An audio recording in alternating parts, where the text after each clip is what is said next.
तो बात हम कर रहे हैं, राजनीतिक दलों द्वारा ऋण माफी की घोषणा तो कर दी जाती है, लेकिन इस घोषणा के बाद साइड इफेक्ट्स क्या पड़ते हैं, खास तौर पर सहकारी बैंकों पर, सहकारी बैंकों की आर्थिक सेहत पर। हमारे साथ सूरज बहादुर सिंह आमेरा जी यूएफबीयू के संयोजक है, यह हमारे साथ जुड़े हुए हैं। साथ ही लक्ष्मीकांत भारद्वाज जी बीजेपी प्रवक्ता है, हमारे साथ जुड़े हैं। आप दोनों का स्वागत न्यूज 18 राजस्थान में। सूरज बहादुर जी, पहले मैं आपके पास आ रहा हूं, क्या इस ऋण माफी के सहकारी बैंकों पर साइड इफेक्ट क्या पड़ रहे हैं, यह आप थोड़ा डिटेल में बता दीजिए।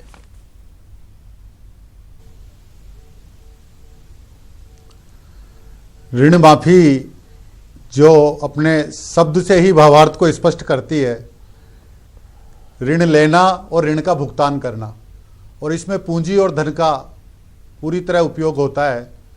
तो ऋण माफी की घोषणा से अगर सहकारी बैंकों को समुचित पूंजी और धन उपलब्ध नहीं करवाया जाएगा जी, तो स्वाभाविक रूप से सहकारी बैंकों की आर्थिक सेहत पर उसका फर्क पड़ना, असर पड़ना स्वाभाविक है।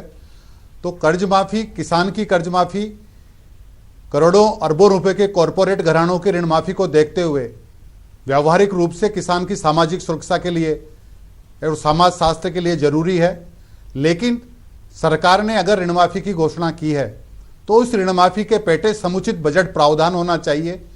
उस समुचित बजट प्रावधान में से जो ओवरड्यू किसान से पैसा आना था, जिसकी रिकवरी नहीं आ रही है, जो अब सरकार के खाते में लिख दी गई है, तो सरकार को उसका भुगतान किसान के बिहाफ पर बैंकों को करना चाहिए, ताकि बैंकों का ऋण वितरण, वसूली, धन प्रवाह समुचित सुगम रूप से बना रहे। लक्ष्मीकांत जी, पार्टियां घोषणा कर देती हैं या यूं कहें चुनाव जीतने के लिए कई जुमले दे देती हैं कि ठीक है ऋण माफ किया जाएगा आपका, लेकिन ऋण माफ होता है जनता के पैसे से, बैंकों से, और हालत खराब होती है बैंकों की। क्या इसका कोई दूसरा विकल्प नहीं है? नहीं, देखिए, पहले आपने शब्द यूज किया चुनाव जीतने के लिए। मैं आपको बताऊं, हमारी सरकार ने राजस्थान में 8,000 करोड़ रुपए का फसली ऋण माफ किया था सहकारी बैंकों का, किसानों का। हमने ये चुनावी घोषणा पत्र में वादा नहीं किया था। हमने केवल किसान की परेशानी को देखते हुए, राजस्थान के किसान जो कि लगातार 1-2 वर्षों से अकाल से जूझ रहे थे, जिनको आर्थिक समस्या आ रही थी, ऐसे किसानों को राजस्थान की सरकार से फायदा हो, इस बात को ध्यान में रखकर राजस्थान की सरकार ने किसानों की ऋण माफी की थी 50,000 रुपए तक की। लेकिन देखिए, हमने पूरा प्रावधान करके, पूरी तरह प्लान करके, जिससे ना सहकारी बैंकों को नुकसान हो ना किसान को नुकसान हो, दोनों तरीके से मैनेज करके ये ऋण माफी की थी। हमने 8,000 करोड़ की जो ऋण माफी की, उसमें से 2,000 करोड़ रुपया सरकारी राजकोष से तुरंत बैंकों को दे दिया गया था। उसके बाद बैंकों से जो हमारा सरकार का कमिटमेंट था, वो प्रतिवर्ष 2,000 करोड़ रुपया सरकार बैंकों को देने वाली है। लेकिन इसमें भी परेशानी हुई तो राजस्थान की तब की तत्कालीन भारतीय जनता पार्टी की सरकार ने, सुनिए ना सर। जी सर, सुनिए, बताइए। जब हमारी सरकार भारतीय जनता पार्टी की सरकार थी, उस सरकार ने जब बैंकों को थोड़ी परेशानी हुई तो वर्ष 2019-2020 में 3,000 करोड़ रुपया बैंकों को देने की बात की। उसके भी अलावा सरकार ने अपनी गारंटी पर बैंकों से 5,000 करोड़ रुपए तक का लोन लेने की छूट कैबिनेट में प्रस्ताव पास करके दी। सर देखिए, आप जितनी डिटेल बता रहे हैं ना, आम जनता इतनी डिटेल समझते नहीं है। उनको एक सीधी सी बात चाहिए, आपसे सीधा सा जवाब चाहिए कि आपने जो वादा जनता से किया था, 8,000 करोड़ का आपने ऋण माफ करने का किसानों का आपने वादा किया था, तो 5 साल में आप ऋण माफ क्यों नहीं कर पाए? 2,000 करोड़ का आपने किया, 6,000 आप अब भी छोड़ गए। अब नई सरकार आई है, वो फिर से यही राग लाप रही है कि बीजेपी का इतना कर्जा हमें उतारना है। अभी प्रधानमंत्री को चिट्ठियां लिखी जा रही है। नहीं, देखिए, फिर आप गलत तरीके से उसको प्रेजेंट कर रहे हैं। मैंने पहले ही आपको कहा कि हमारी सरकार ने, जो 2013 में हमारी सरकार बनी थी, उस सरकार ने ना किसी चुनावी घोषणा पत्र में और ना किसी और तरीके से हमने किसानों से कर्ज माफी की बात ही नहीं की थी, ना किसी तरह का कोई वादा किया था। लेकिन राजस्थान की सरकार ने, क्योंकि ऋण तो माफ किया ना आपने सर, ऋण तो माफ किया ना आपने 8,000 करोड़ की सरकार ने किसानों की परेशानी को नहीं किया ना, बिल्कुल किया, और ऋण माफ किया तो पूरी तरह किसान को सर्टिफिकेट देकर किसान को अपनी राहत पहुंचाने का काम किया। और जो सहकारी बैंकों की जहां तक बात है, सहकारी बैंकों को 2,000 करोड़ रुपया तुरंत राजकीय कोष से दिया गया। उसके बाद सरकार की कैबिनेट में प्रस्ताव पास करके 5,000 सर्टिफिकेट की बात कर रहे हैं आप, कई जगह पर अभी ऋण माफी के प्रमाण पत्र तक नहीं मिले हैं लोगों को। ने दिया। देखिए, एक भी जगह ऐसी नहीं है जो सरकार की पात्रता में आई और वहां पर किसान को ऋण माफी का प्रमाण पत्र नहीं मिला। हमने हर जगह पर जहां पर किसान के ऋण माफी की बात करी, 50,000 रुपए तक का ऋण सहकारी बैंकों का प्रत्येक उस किसान का माफ हुआ है जिसने सहकारी बैंकों से 50,000 रुपए तक का ऋण ले रखा था। हम कांग्रेस पार्टी नहीं है जिसको जो कथनी और करनी में रात दिन का अंतर है। राजस्थान में इन्होंने ऋण माफ की बात की है, कांग्रेस का घोषणा पत्र मेरे हाथ में है। यहां पर इन्होंने किसानों के कृषि ऋण माफ करने की बात की, अभी तक कोई मैकेनिज्म इन्होंने तैयार नहीं किया, बल्कि किसी तरह का कोई सिस्टम इन्होंने डेवलप नहीं किया, पात्रता भी तय नहीं की और पहले घोषणा की कि सारे किसानों का कर्ज माफ करेंगे, पात्रता की बात बीच में ले आए। और देखिए, जहां पर इन्होंने किया, मध्य प्रदेश में इन्होंने ऋण माफ करने की बात की, वहां पर जो मध्य प्रदेश का लीडिंग न्यूज़पेपर है उसकी आज की खबर है, मैं आपको उसकी हेडिंग बता रहा हूं, कर्ज माफी या मजाक, लाखों का ऋण माफ हुए 25 रुपए। सर, बांसवाड़ा जगह नाम सुना होगा आपने, जो कुछ किसानों सर बांसवाड़ा जगह नाम सुना होगा आपने कहा कोई भी जगह ऐसी नहीं है जहां आपने प्रमाण पत्र नहीं दिए। बांसवाड़ा में कुशलगढ़ जगह है एक, वहां 6,202 किसानों के 9,35,88,000 रुपए के लोन माफ किए गए, लेकिन कुछ एक लोगों को सर्टिफिकेट दिए गए ऋण माफी के। कैंप भी लगाए गए थे, शिविर लगाए गए, ऐसा नहीं हुआ कि शिविर नहीं लगे, लेकिन कुछ ही किसानों को प्रमाण पत्र मिले हैं। सर, आपने पता किया वहां के बारे में? देखिए, सरकार की जो घोषणा है वो मैं बता रहा हूं सर जी। सरकार की जो घोषणा है वो राजस्थान में सहकारी बैंकों का 50,000 रुपए तक का जिसका भी ऋण था वो सारे माफ है। अगर उस क्राइटेरिया में किसी अधिकारी, किसी पटवारी, किसी ग्राम सेवक, किसी व्यवस्थापक ने किसी पर्टिकुलर जगह पर किसी किसानों के साथ कोई चीटिंग की है तो उसकी सूचना वो दें, उन पर आज की सरकार कार्रवाई करे। हमने अपनी सरकार के कमिटमेंट के आधार पर 50,000 रुपए तक का ऋण प्रत्येक किसान का राजस्थान में माफ किया है। ठीक है, ऋण आपने माफ कर दिया, सहकारी बैंकों पर असर पड़ता है इस ऋण माफी से? ने किया, मैंने पूरा बताया ना सर, पूरा प्लान से, जिससे किसानों को भी फायदा हो और सहकारी बैंकों को भी नुकसान नहीं हो। मैकेनिज्म तैयार करके सूरजवान जी, भारतीय जनता पार्टी, बीजेपी हो चाहे कांग्रेस हो, ऋण माफी की घोषणा कर देती है सहकारी बैंक, फिर इसको चुकाते रहते हैं ऋण को, सरकारें बदल जाती है, फिर कर्जा चढ़ जाती है, फिर नई पार्टी कहती है कि पुरानी पार्टी ने इतना ऋण छोड़ा है, इतना कर्जा छोड़ा है। क्या तरीका है इसका? ऋण माफी अगर की जाए, पार्टियों की तरफ से घोषणा की जाए, घोषणा पत्र में करती है, तो इसका तरीका क्या है ताकि बैंकों पर इतना भार ना पड़े, बैंकों की हालत खस्ता ना हो? क्योंकि सहकारी बैंकों का तो उद्देश्य ही सर यही है ना कि ग्रामीण क्षेत्रों में किसानों की हालत सुधार सके।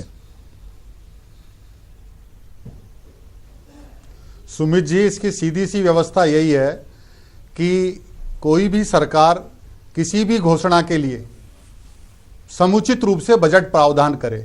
जहां तक पिछली सरकार की ऋण माफी की घोषणा का प्रश्न है तो उन्होंने उस कालखंड में घोषणा की, उसके बाद बजट नहीं आना था, और वर्तमान सरकार के सत्ता में आते ही ऋण माफी की घोषणा की गई जिसका बजट आना अभी लंबित है।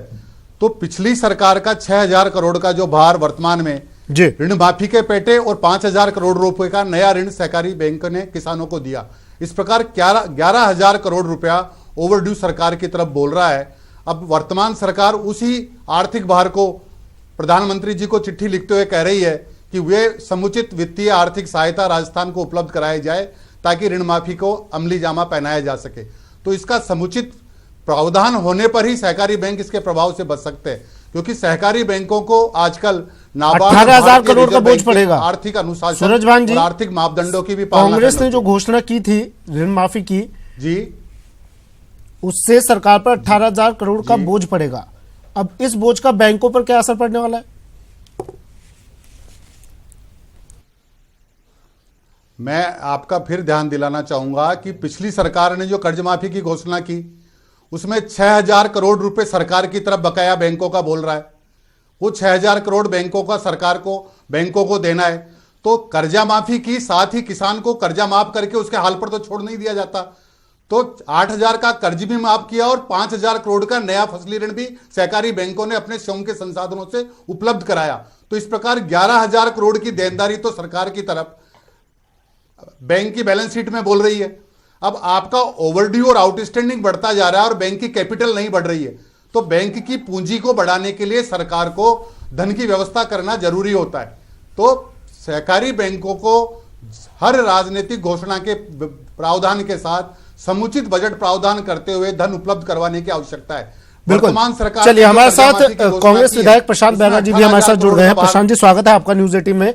प्रशांत जी, 18,000 करोड़ का आर्थिक बोझ अब सरकार पर पड़ने वाला है। किस तरह से इस बोझ को हल्का किया जाएगा ताकि कम से कम सहकारी बैंकों पर असर ना पड़े? काफी छोटे बैंक होते हैं सहकारी बैंक, और किसानों की भलाई के लिए, इनके जीवन स्तर को बढ़ाने के लिए इन बैंकों की स्थापना हुई है, इन पर तो कम से कम बोझ ना पड़े। देखिए, पहले तो मैं आपको बता दूं कि हमारी जो सोच है वो किसानों को राहत देने की है, और जो बोझ की बात कर रहे हैं आप, ये 100% श्योर है कि किसानों की बोझ है, मगर उसका हम ऑल्टरनेट निकाल रहे हैं। हमारे मुख्यमंत्री जी ने भी अभी प्रधानमंत्री जी को पत्र भी लिखा है और उनसे निवेदन भी किया है। मंशा हमारी साफ है किसानों को राहत देने के लिए, और किस तरह से राहत मिले उसके लिए हमारी डिटेल में मीटिंग भी हुई है, और हम चाह रहे हैं कि कोई ना कोई अच्छा सा रास्ता निकले जिससे कि वित्तीय सहायता हमको प्राप्त हो। सर, कुछ दिनों पहले सचिन पायलट जी ने एक बात कही थी, चुनावों से पहले की बात है शायद, उन्होंने कहा था कि अगर राजनीतिक इच्छा शक्ति हो किसी पार्टी में तो आर्थिक संसाधन जुटाना कोई बड़ी बात नहीं है। जब उनसे पूछा गया कि कहां से कर्जा माफ करेंगे आप किसानों का, आप घोषणा तो कर रहे हैं लेकिन कर्ज माफी करेंगे कैसे, तो उन्होंने कहा वित्तीय सिर्फ इच्छा शक्ति होनी चाहिए आपके अंदर, राजनीतिक इच्छा शक्ति होनी चाहिए, संसाधन जुट जाते हैं। क्या वो संसाधन यही है कि आप प्रधानमंत्री को एक चिट्ठी लिख दें? नहीं, ये नहीं है, ये तो एक पहल है एक तरीके की। हमारे बड़े सीनियर मिनिस्टर्स बैठे हैं, कमेटी भी बन गई है, वो पूरा का पूरा मॉनिटरिंग कर रही है कि किस तरह से हम एडजस्ट कर सके, और आप देखिएगा आने वाले बजट के अंदर भी उसका प्रावधान हमारे द्वारा, सरकार द्वारा रखा जाएगा। 2,12,000 करोड़ का खर्चा है इस साल का सरकार का। किस लक्ष्मीकांत प्रशांत जी आपसे पूछ रहा हूं मैं, 2,12,000 करोड़ का खर्चा है साल सरकार का, किस तरह से मैनेज करेंगे आप? साथ में आप किसानों की ऋण माफी का और भाग, कौन से वित्तीय संसाधन? बिल्कुल, ये हमारा देखिए, ये इस टाइम में सबसे ये सरकार अब सोचेगी, मुख्यमंत्री जी ने और हमारे पार्टी, चलिए सरकार सोचेगी, मुख्यमंत्री जी सोचेंगे, ऐसा तो नहीं होगा ना सर? और आने वाले समय में ये तो नहीं सुनने को मिलेगा ना कि प्रधानमंत्री जी को हमने चिट्ठी लिखी और वहां से जवाब नहीं मिला, वहां से हमें मदद नहीं मिली, ऐसा तो सुनने को नहीं मिलेगा ना किसानों को? नहीं, देखिए, कोई हम प्रधानमंत्री जी को किसी कटघरे में खड़ा नहीं कर रहे। चलिए, लक्ष्मीकांत जी कुछ कहना चाह रहे हैं। जी लक्ष्मीकांत, हम उनसे रिक्वेस्ट कर रहे हैं, ऐसा नहीं है। नहीं, देखिए, मैं प्रशांत जी का ध्यान एक तरफ दिलाना चाहता हूं। आप जब चुनाव लड़ रहे थे राजस्थान में, और आपके नेता और दिल्ली से आए हुए नेता राहुल गांधी चीख कर जब अंगुलियों पे गिना गिना के कह रहे थे 1 2 3 4 5 10 दिन में किसानों का संपूर्ण कर्जा माफ कर देंगे, तब आपने सोचा नहीं था कैसे करोगे आप किसानों का संपूर्ण कर्जा? राजस्थान के किसानों पर 1 लाख करोड़ रुपए के लगभग का कर्जा था। देखिए, तब आपने प्लानिंग नहीं की कि राजस्थान के किसानों का कर्जा आप माफ करेंगे। चलिए, ये तो खैर कांग्रेस हो या बीजेपी हो, चुनाव के समय, चुनाव के वक्त पर अति उत्साह में आके 10 दिन 5 दिन 2 दिन का समय भी दे देती हैं, लेकिन उसके बाद सवाल सिर्फ सबसे बड़ा यही होता है कि आप कर्जा माफी कैसे करेंगे, वित्तीय संसाधन कहां से जुटाएंगे, और क्या ये वित्तीय संसाधन आप सिर्फ अब बयानबाजी कर कर ही इस समय को निकालेंगे? 10 दिन का समय दिया था, 1 महीने से ज्यादा का वक्त हो चुका है, अब तक कर्ज माफी की ये जो स्कीम थी धरातल पर नहीं उतर पाई है। शुक्रिया आप तीनों का हमारे साथ जुड़ने के लिए। सूरजभान सिंह आमेरा जी संयोजक हैं यूएफबीयू के, लक्ष्मीकांत भारद्वाज जी बीजेपी प्रवक्ता, और प्रशांत बैरवा कांग्रेस विधायक हमारे साथ जुड़े, अपने विचार रखे, शुक्रिया। चलिए, और सीधा लिए चलते हैं कोलकाता ममता बनर्जी की रैली पे। हर बात पे निराश किया, जो बोलते थे कि सबका साथ सबका विकास होगा, उन्होंने समाज में जहर घोलने का काम किया। मैं अपने नौजवानों से कहना चाहता हूं, हम लोगों ने बहुत काम किया, लेकिन बीजेपी के लोग काम पर वोट नहीं मांगते। वो न जाने क्या साजिश करेंगे, षड्यंत्र करेंगे, आपके साथी को तोड़ लेंगे और उससे जाकर के संदेश देने का काम करेंगे। इसलिए मेरी अपील है आपसे कि इनकी साजिश में न फंस कर करके देश को बचाने का काम करना और अपनी पार्टी को मजबूत कर करके एक एक सांसद जिता करके भेजने का काम करना। मैं एक बार फिर आदरणीय ममता जी को बधाई दूंगा, तमाम नेताओं को बधाई दूंगा कि देश को बचाने के लिए, लोकतंत्र को बचाने के लिए और जो संवैधानिक संस्थाएं उनको बचाने के लिए जो काम किया है उसके लिए मैं बधाई देता हूं। और इस ऐतिहासिक कार्यक्रम जिसमें लाखों लाख लोग दिखाई दे रहे हैं, शायद आखिरी वाले को हम दिखाई भी नहीं दे रहे होंगे, लेकिन उसके बावजूद भी उसका जोश उत्साह कम नहीं हो रहा है और इस कार्यक्रम को सफल बनाने का काम किया। मैं बधाई देता हूं, मैं धन्यवाद देता हूं। मैं तो भाई का तारा अखिलेश को कहेंगे कि आप लोग यूपी से जीरो बना दो बीजेपी को, बंगाल से हम लोग जीरो कर देंगे। हम ये आश्वासन दे सकती हूँ। अभी मैं अरविंद केजरीवाल जी, हमारा दिल्ली का चीफ मिनिस्टर, हमारा दोस्त है, आपका लीडर है, अरविंद जी को बोलने के लिए रिक्वेस्ट करने चाहूंगी।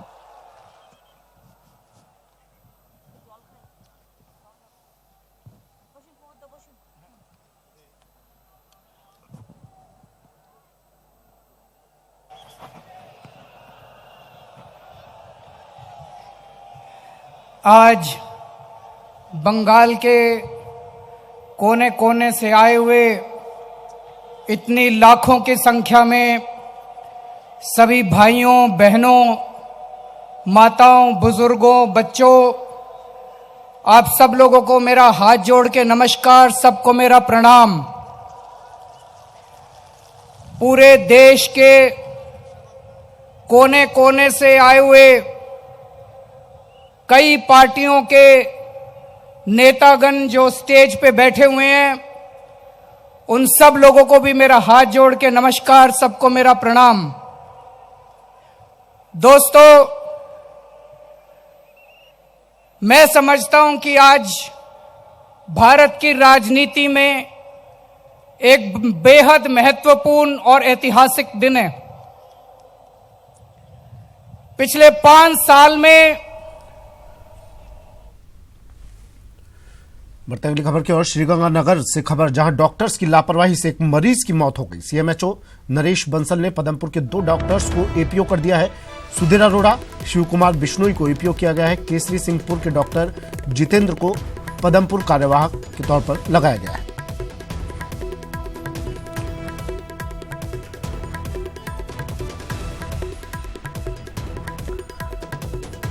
बड़ी खबर इस वक्त की, डॉक्टर्स की लापरवाही और 2 डॉक्टर्स को एपीओ किया है। श्रीगंगानगर में डॉक्टर्स की लापरवाही से एक मरीज की मौत।